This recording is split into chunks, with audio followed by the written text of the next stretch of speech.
There is a new branch of genetics known as epigenetics that addresses this environmental influence on genetic expression. Epigeneticists have discovered that the information inside every cell, the thing that switches it on and turns it on and changes things, is not inside the cell, but outside. Signals occur outside from the environment. A gene is a blueprint, that's basically what it is, to make a protein molecule. And the proteins, there are over 100,000 of them, are the building blocks that give us our biology, our structure, our behavior. Okay? So the issue is, we talk about gene blueprints, and up until the last 10 years, a blueprint was a hardwired piece of information to make a particular protein. The new science is just mind-boggling because it reveals that through epigenetic mechanisms, through the influence of the environment on reading the genes, epigenetic mechanisms can produce over 30,000 different variations from every gene blueprint. And all of a sudden, when you start to recognize that, you realize we have potentials that are totally unlimited. And this is a great change from a belief that genes were deterministic. Now, genes are potentials. If you just look at the molecular level, the Human Genome Project has revealed that we have about 25,000 genes, far fewer than they originally expected. The Chimpanzee Genome Project has now sequenced the entire chimpanzee genome, and their genome is virtually the same as ours. They've got the same kinds of proteins, the same kind of genes. You can hardly tell the difference. Yet, there's an obvious difference, and if you can't explain it in terms of genes, what can you explain it in terms of? And the answer is, I think, morphogenetic fields. Just as you can build two different buildings with the same bricks and cement, if you have two different plans, you can build different organisms with different fields, even if the constituent molecules are very similar as they are in humans and chimpanzees. The DNA is like a library book. These are all the possible proteins from earthworms right up to us. It's all the same library, but you've got to know which book to take out of the library. This is the big problem in genetics itself, is trying to explain how the body knows which book to take out of the genetic library. And we think the body field is what decides which piece of information is taken from the DNA. Many cultures of the past have explored the energetic system of the body. Today, researchers theorize that the body does have a field of energy, known as the morphogenic field, or the body field. There's a hierarchy of fields organizing our bodies. There's the field of the whole body, there's the fields of the organs, and then the fields of the tissues, and then the fields of the cells within those. Field of our own body is within and around the body. There's an overall field, and then there's subsidiary fields, sort of modular fields for arms, legs, and the different organs. The advantage of fields is that they're intrinsically holistic. All fields are holistic. The gravitational field is. You can't slice a bit out of it. If you cut a flatworm into 10 different pieces, each part can grow into a new worm. Now, how is that possible? If it was a machine, that wouldn't happen. If you cut up a machine, all you get is a broken machine. But if you cut up a magnet, a field system, then you, however many little bits of magnet you produce, each has a complete magnetic field. And it was this analogy with magnetic fields that led developmental biologists to suggest the idea of morphogenetic fields in the first place. And this was way back in the 1920s. And this field is now a crucial concept in developmental biology. You can't really understand how organisms develop without it. All humans begin life as a single cell that grows and divides, developing into the various organs and limbs of our bodies. How these cells know what to become has baffled scientists and led to the idea of control fields in biology. We've already found that there are different parts of the body field, some of which relate to the muscles and connective tissue. Another part of the body field that relates to the brain and nervous system. Yet another one for the morphic field, which connects back to the DNA and the genetic information of your body. So it links up with medicine in many places, so it's not different from medicine, it's just going a little bit further conceptually. These energetic fields may provide the information necessary for controlling the body. How does the body know to maintain its temperature at a particular temperature?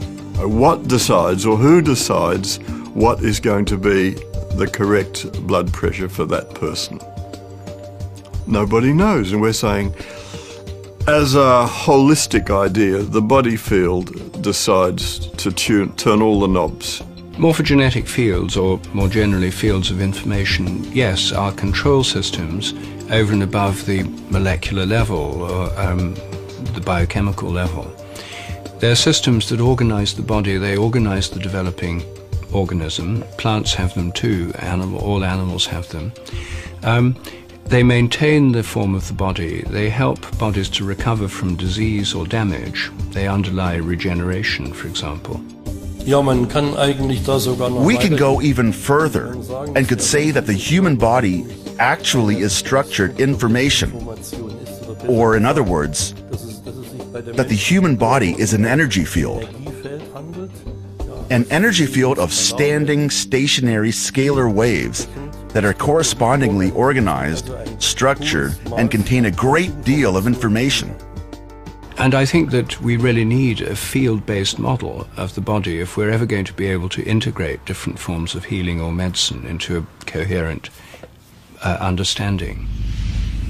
The body field is an energetic field filled with patterns of information. All of the organs in our bodies generate their own specific fields. One organ in particular seems to generate significant fields which affect the entire body. The heart is the emperor in the system, the liver, and all the organs have other tasks, but the heart is overruling all. There's a concept in energy medicine called energy cardiology that says that the signals produced by the heart are all of regulatory importance. The heart is constantly emitting sound, pressure waves, heat, light, electrical, magnetic, and electromagnetic signals. All of the cells in the body are receiving these different kinds of signals at different times because they travel at different velocities through the circulatory system. The heart generates by far the largest rhythmic electromagnetic signal in the body.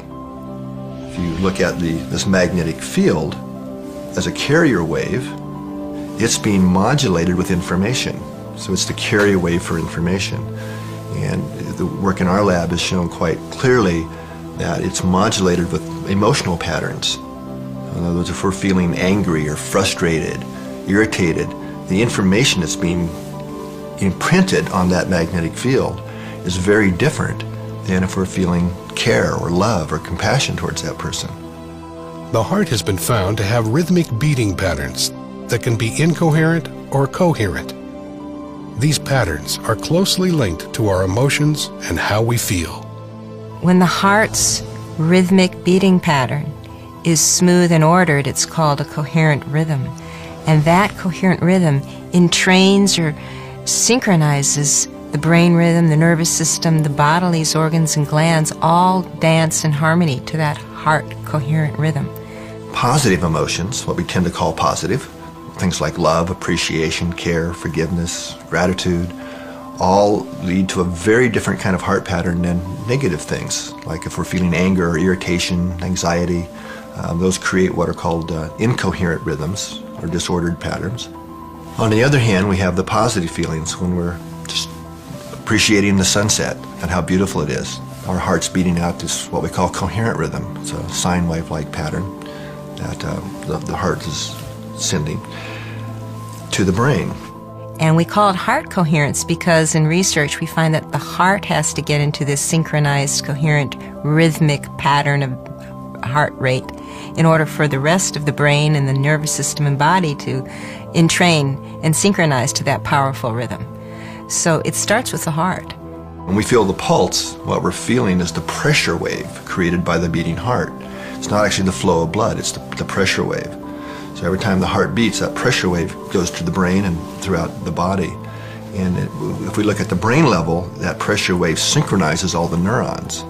In fact, the brain would be in trouble if it didn't have that synchronizing signal to kind of give us a global synchronizing effect.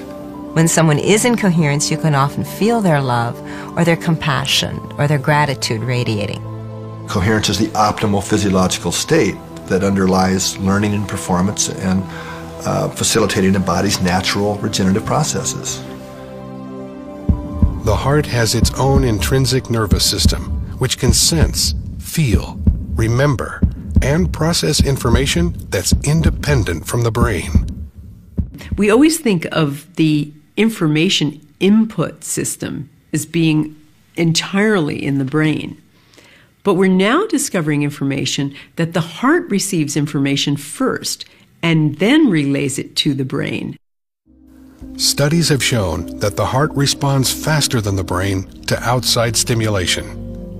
One of the more recent studies we did in our labs was looking at what we ended up titling the electrophysiology of intuition. And there was some previous research that had been done showing that the body would respond in a way that would predict a future event if the future event was emotionally significant and relevant to the person. Participants were attached to sensors to record their brainwave activity, and heart-brain interactions. A person would be sitting in a computer, push a button, and then we're recording physiological data, and 6-8 seconds later, you would be shown a photograph. Okay, and then the photograph would be from two opposite ends of the spectrum of emotional arousal. Participants were shown pictures of car accident victims, snakes attacking, and other disturbing images. On the other end of the spectrum, the pictures included flowers or sunsets. The photographs were randomly assigned for display to the participants. What's key here is the computer assigned not only which photograph, but which type of photograph after the data was already recorded. So it was absolutely impossible for the research subject, the experimenter, to have any kind of foreknowledge of what photograph it might be. The computer itself didn't even know. The results were surprising. The body responded even before the picture was displayed. What we found was that not only did the body indeed respond prior to the event, the seeing the picture, in a way that would predict it, but it was the heart that responded first. The heart's response was not only faster, but the signal it sent to the brain varied depending on the emotional content of the picture. Looking at the signals that the heart was sending to the brain, that the heart literally sent a different message to the brain, depending on what the future picture was going to be. Then you saw a brain response. Then you saw the body response, which is where it then became conscious. So the flow of this intuitive information is heart, brain, body, and then you have to have the body response for it to become consciously aware of it. What these experiments reveal is changing our basic understanding of how the human body functions. It appears as though the heart and brain, later, have access to a field of information not bound by time and space. So if we're talking kind of quantum holographics or quantum physics, that's old news. So we're really starting to have ways now of showing that we really do have an energetic or an electronic system. And that's really primary, that it's really not bound by time and space. The heart is connected to a field of information and intelligence that's different but complementary to the field of the brain. It's very clear these neurons in the heart and the brain part have short and long-term memory. They process information. It's a functional brain.